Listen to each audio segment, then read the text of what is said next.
යාළුවෝ හැමෝම ආයිබෝන් කියලා පිළිගන්න කැමතියි SL Thinkers අපේ YouTube channel එකට. අද අපි කතා කරන්න යන්නේ මේ sin rule එක කොහොමද ඔප්පු කරන්නේ කියලා. ඉතින් ඔයාලා දැන්නම sin cos tan ප්‍රකාශන ගන්න දන්නේ නැත්නම් මේක ඔයාලට කරන්න බෑ. ඒකින්ද කවුරු හරි එහෙම sin cos tan ප්‍රකාශන ගන්න දන්න කෙනෙක් ඉන්නවා නම් අපේ ත්‍රිකෝණමිතිය වීඩියෝ එක බලලා ඒකෙන් දෙයක් ඉගෙනගෙන sin කොහොමද ලියන්නේ කියන එක ඉගෙනගෙන මේ වීඩියෝ එක බලන්න. sin පාවිච්චි කරන්න දන්නවනම් sin cos tan අනිවාර්යෙන් මේක බැලුවාම ඔයාලට තේරුම් ගන්න පුළුවන් වෙයි. හරි අපි යමු වීඩියෝ එකට ඉක්මනට තවත් කතා නොකර. ඉතින් මේකට මම ත්‍රිකෝණයක් ඇඳ ගන්නම් මෙන්න මේ විදිහට.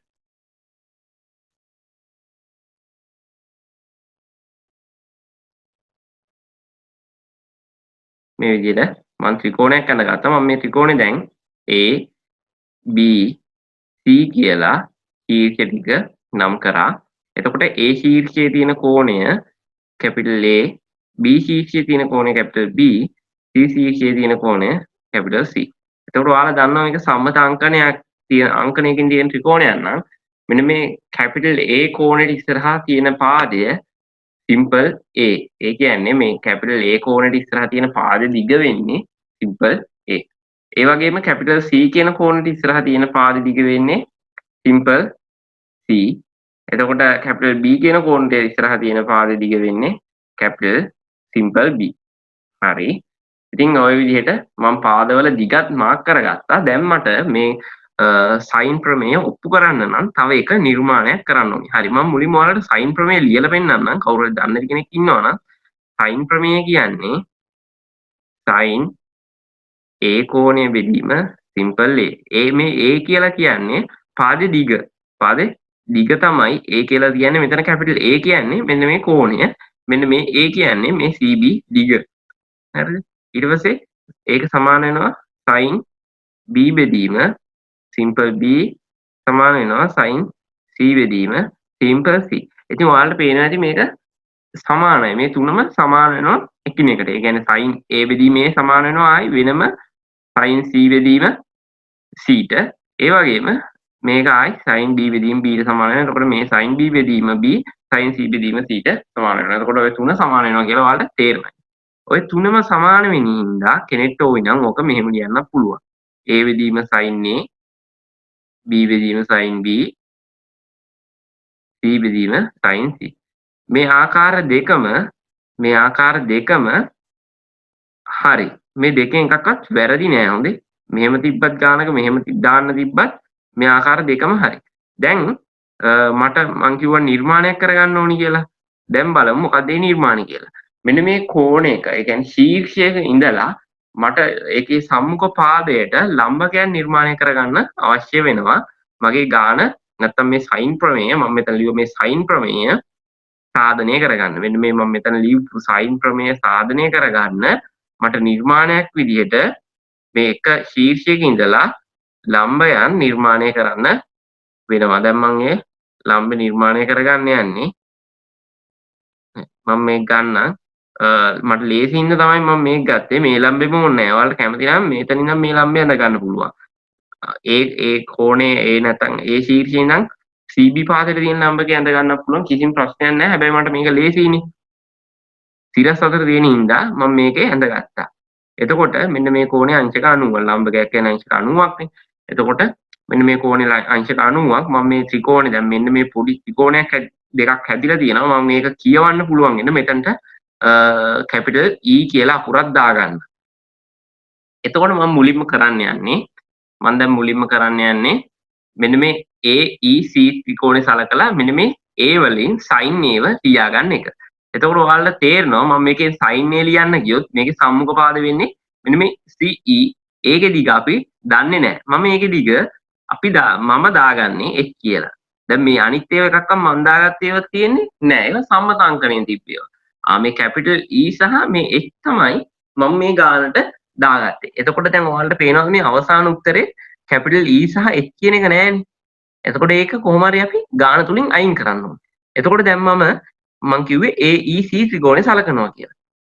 මම AEC ත්‍රිකෝණය සලකා කියලා දැන් AEC ත්‍රිකෝණය සලකන්නයි යන්නේ. මම මේකට දැන් sin A දානවා.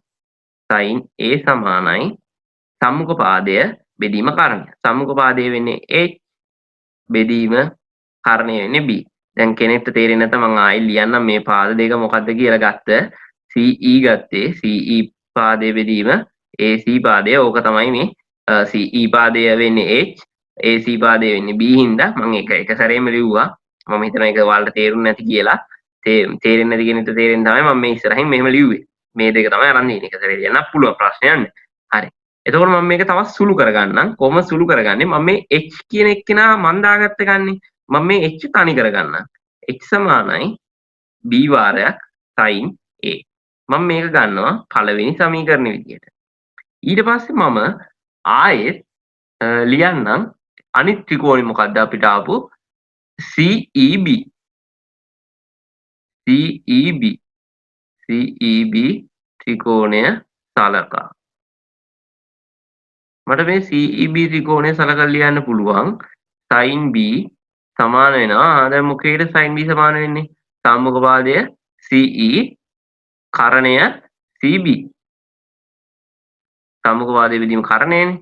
එතකොට CE කියන්නේ කීයද? H capital H sorry simple H උස ලම්බයේ උස. ඊට පස්සේ CB කියන්නේ simple A. එතකොට ඒක සමාන වුණා sin B ට.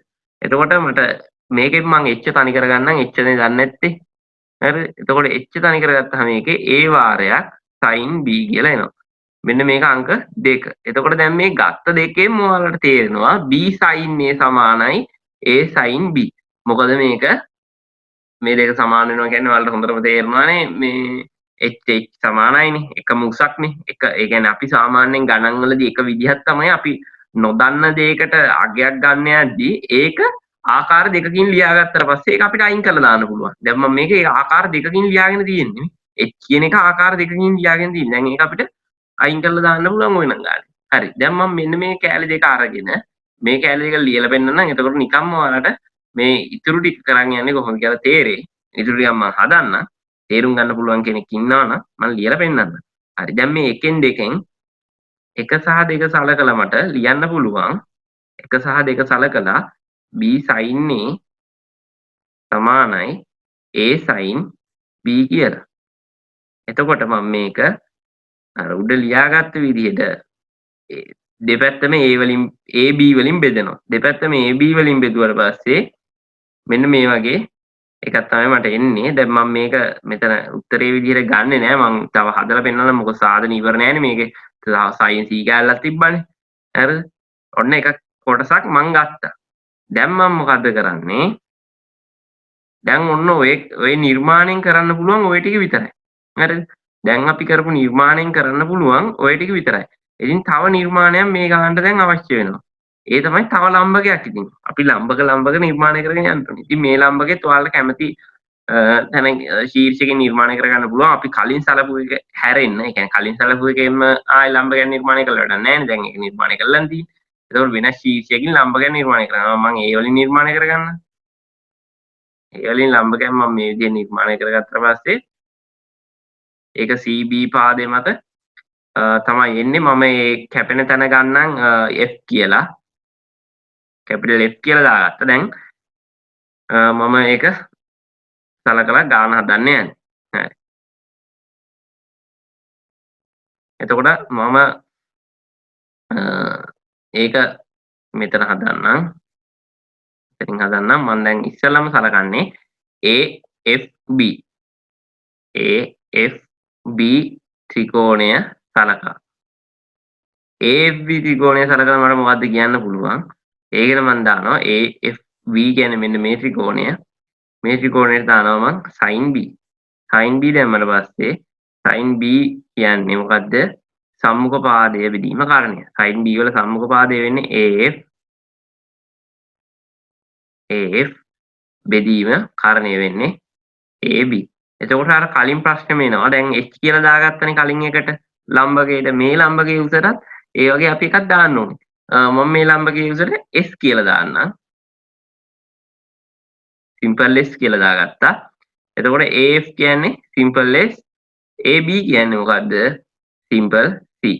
එතකොට sin B කියන එක්කෙනා මේ විදිහට මම ලියා ගන්න පුළුවන්. එතකොට s කියන එක කෙනා නොදන්න පදේ හින්දා s තනි කරගන්නම්. එතකොට c වාරයක් sin b.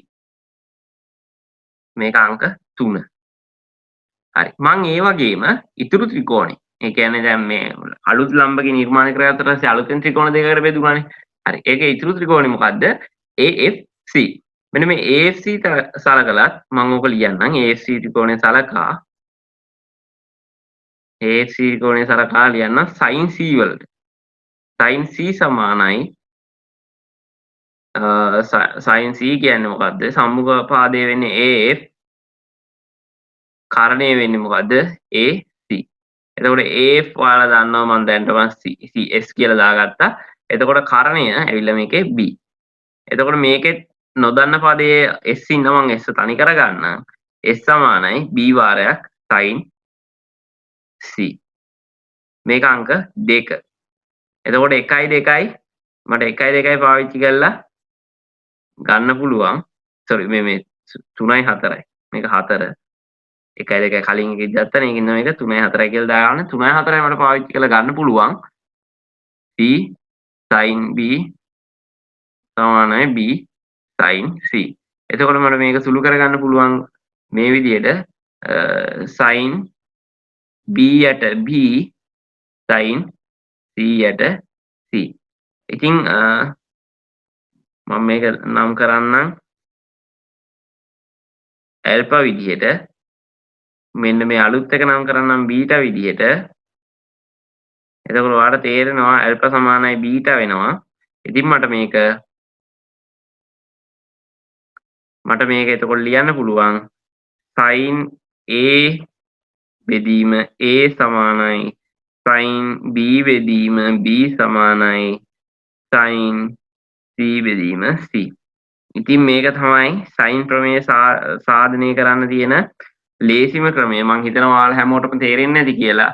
ඉතින් මේ වගේ ගණන් ට්‍රික්ස් ඔයාලගේ විෂය නිර්දේශයේ තියෙන ගණන් ට්‍රික්ස් ඊට පස්සේ ඔයාලා නොදන්න කරුණු ගොඩක් අපේ YouTube channel එකේ තියෙනවා. ඉතින් ඇවිල්ලා බලන්න. මම හිතනවා ඔයාලට මේක තේරෙන්නේ නැති කියලා. එහෙනම් අපි ඊළඟ වීඩියෝ එකෙන් හම්බෙමු. කාට හරි කොස් ප්‍රමේය සාධනය කරන එකත් බලන්න ඕන. කොස් ලෝ එකත් කොස් රූල් එකත් පල්ලෙහා ඩිස්ක්‍රිප්ෂන් එකේ ඇති ලින්ක් එක. ඒකෙන් ගිහිල්ලා බලලා ඉගෙන ගන්න. හරි.